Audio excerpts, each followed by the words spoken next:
कुरुक्षेत्र में हुआ, पिपली में जो कुछ किया वो कांग्रेस द्वारा प्रायोजित था। कांग्रेस पार्टी ने जो करना होता किसान का तो 60-70 साल में कर चुके हो। लेकिन आज कांग्रेस को समझ में आ गया है कि वे किसान की बात, किसान के हित की बात, चाहे वो प्रोपेगेंडा ही करे, लेकिन करनी आवश्यक। विपक्षी पार्टियों के दुर्भाग्य है कि भारतीय जनता पार्टी, नरेंद्र मोदी जी धड़ाम इतने तेजी से फैसले कर रहे हैं, उससे वो विचलित हो गई। कांग्रेस ये चाहती है कि हाईवे जाम हो, पत्थरबाजी हो, गोलीबारी हो, जान माल का नुकसान हो, लाशों की राजनीति का डर। अगर कहीं से किसी अधिकारी से कोई गलती हुई है तो हम जांच करना। और जो ये भ्रम फैला रहे हैं कि एमएसपी नहीं रहेगी, मंडी नहीं चलेगी, 10 दिन में पता लग जाएगा कि एमएसपी भी है, मंडियां भी हैं, परचेज भी है और सरकार किसानों के खाते में पैसा भी दे। मैं नमन करता हूं हरियाणा के किसानों को, देश के किसानों को कि वो आज जागरूक हैं। वो अच्छी तरह समझ सकते हैं कि उनकी हितों की रक्षा करने वाला आज नरेंद्र मोदी के रूप में देश का प्रधानमंत्री है।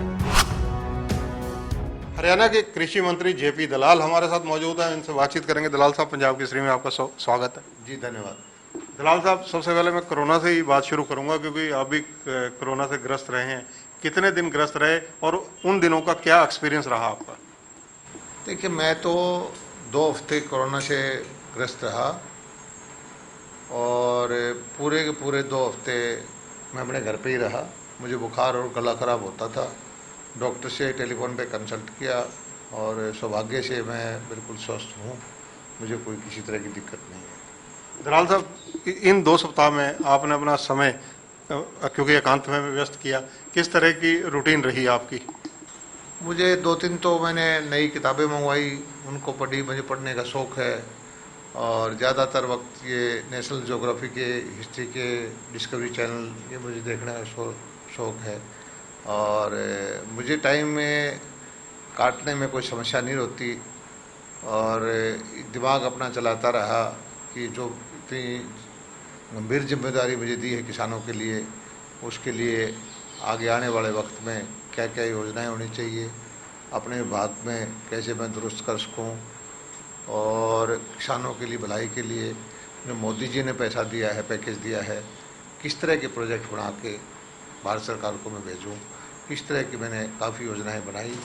और उसके बाद अधिकारियों से अब ठीक होने के बाद मैंने मीटिंग भी की है और कहा है कि मछली पालन की, फिशरी की, दूध के उसकी, मशरूम की और बागवानी की तरह तरह की योजनाएं लेके हरियाणा के किसानों के बच्चों के लिए रोज़गार के साधन प्रबंध करें। और हम जो हरित ब्रांड से एक अच्छा कार्यक्रम ले जा रहे हैं कि गांव में रहने वाले बच्चों के लिए सरकार जनरल स्टोर खुलवाएगी। ग्रामीण बच्चा है, थोड़ी सी पूंजी से 20-30 हज़ार रुपये महीने के आराम से कमा सकेगा। सामान हम देंगे, एफेड का, वेयर हाउसिंग का या और हमारे जो कॉरपोरेशन है उनका, बाजार से खरीद करके ज़्यादा वॉल्यूम का सामान खरीद के हम उनको ग्रामीण सामान में दे के गाँव में रोज़गार के साधन को करवाएंगे। दलाल साहब, अब बात करते हैं राजनीति की, क्योंकि राजनीति में आजकल माहौल गरमाया हुआ है। कृषि को लेकर जो अध्यादेश आए हैं उस पर जिस प्रकार से कुरुक्षेत्र में किसान इकट्ठे हुए, लाठीचार्ज हुआ, उसको लेकर काफ़ी हो हल्ला मच रहा है। कांग्रेस, इनेलो सभी अलग अलग तरीके से अपनी बात रख रहे हैं।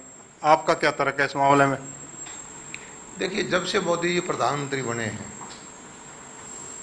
पिछले 6 साल से एक बार नहीं अनेकों बार उन्होंने अपने भाषण दिए हैं, योजनाएं बनाई हैं, फैसले किए हैं और वो सारे के सारे किसान केंद्रित हैं।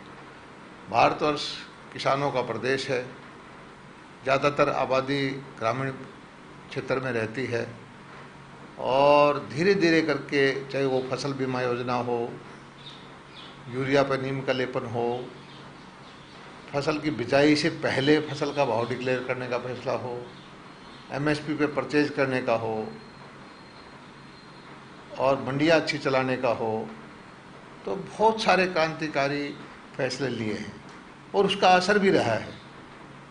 5 साल के बाद मोदी जी को दोबारा जो मैंडेट मिला, भारत में ये अभूतपूर्व रहा है। इतने ज़बरदस्त बहुमत से केंद्र की पॉजिटिव वोट से सरकार आई है, ऐसा आमतौर पे हमारे पहले के जितने भी 30, 40, 50 साल के राजनीतिक इलेक्शन हुए हैं कभी हुआ नहीं। और अब सारी विपक्षी पार्टियों को समझ में आ गया है कि जो किसान की बात नहीं करेगा वो राजनीति में टिक नहीं पाएगा।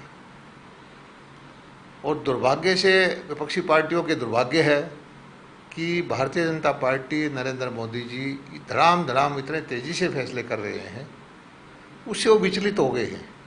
वो समझते हैं कि इस रफ्तार से तो सचमुच में ही किसानों की दशा सुधर जाएगी।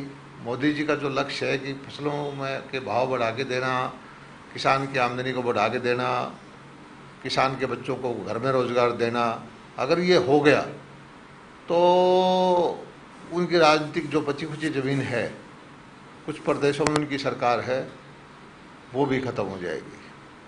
और इसलिए वो किसान के कंधे पर रख के बंदूक चलाना चाहते हैं। हर पार्टी पूरे देश की किसान हितैषी साबित करने के लिए एक दूसरे से आगे होड़ लगा रखी है। उन्हें किसान से लेना देना नहीं है। कांग्रेस पार्टी ने जो करना होता किसान का तो 60-70 साल में कर चुके होते। हमारा किसान जो गरीब है, पिछड़ गया है, वो किसकी वजह, उसका जिम्मेवार कौन है? स्पष्ट रूप से जिसने शासन किया वही जिम्मेवार होगा। और इस देश पे 80% वक्त शासन किसका रहा है? वो कांग्रेस पार्टी का रहा है।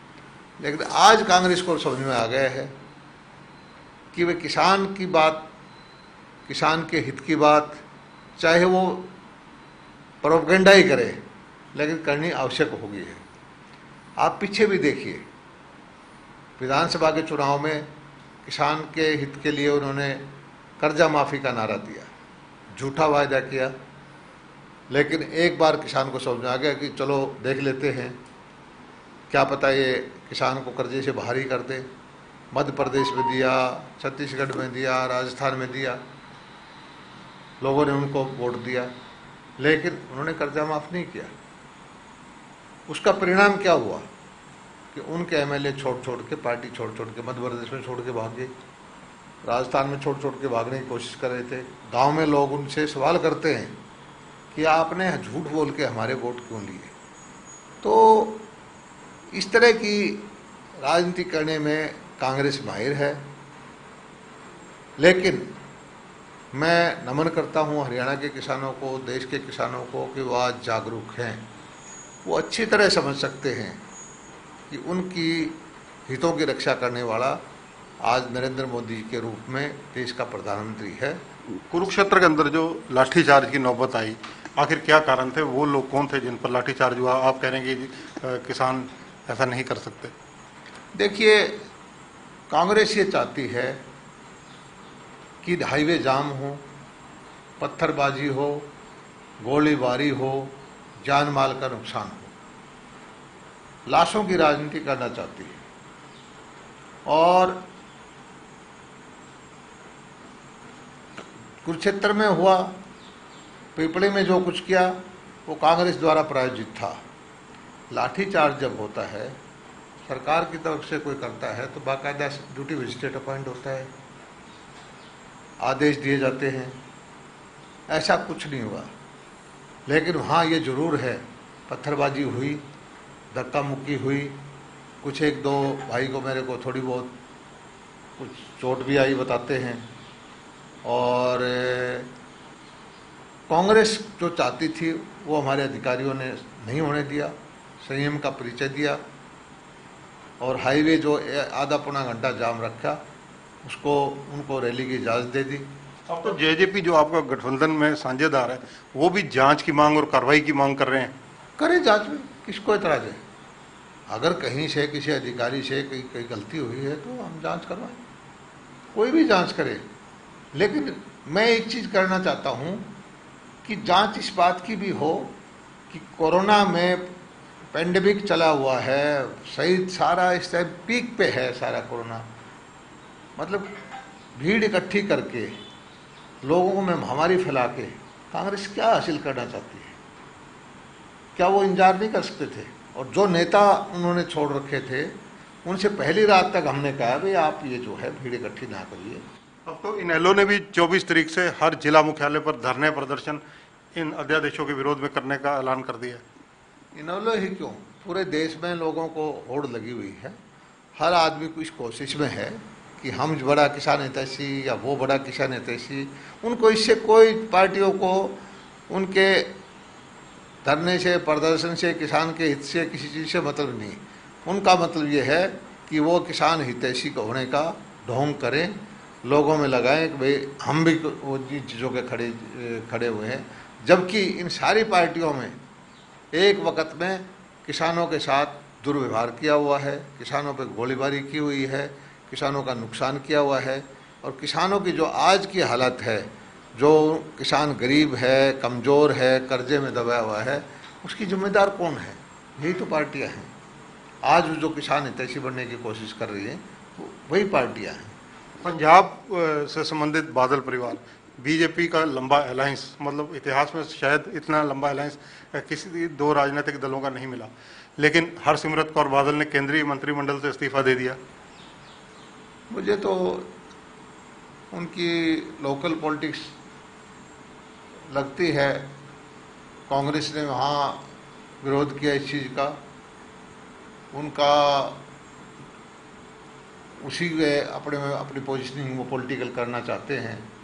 और वही चीज़ है कि इन चीज़ों को लोग किसान अच्छी तरह समझ सकते हैं कि इस तरह की बातें करने का कोई मतलब नहीं है कि तो उंगली कटा के शहीद होने वाली बात है। धान की खरीद का सीजन है, धान में कालाबाजारी ना हो, जैसे पिछली बार भी हुई, लगभग 85 करोड़ रुपए के करीब बाद में रिकवर भी किए गए।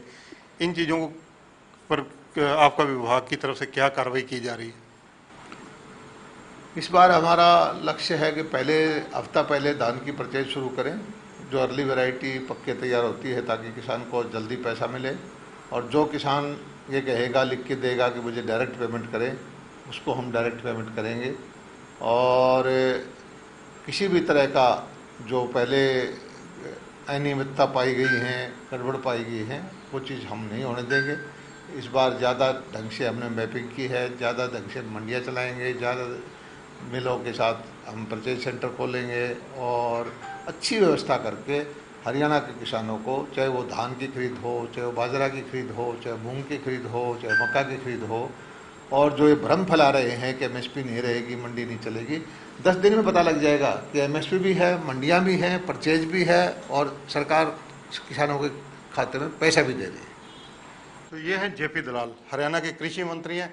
इनका सीधा सा कहना है कि जिस प्रकार से जो राजनीतिक दल आज उंगली कटवाकर शहीद होने की कोशिश कर रहे हैं, उन्हीं लोगों की सरकारों के टाइम में किसानों का सबसे ज़्यादा शोषण हुआ। कैमरामैन सुनील के साथ चंद्रशेखर धरनी, पंजाब केसरी टीवी, चंडीगढ़।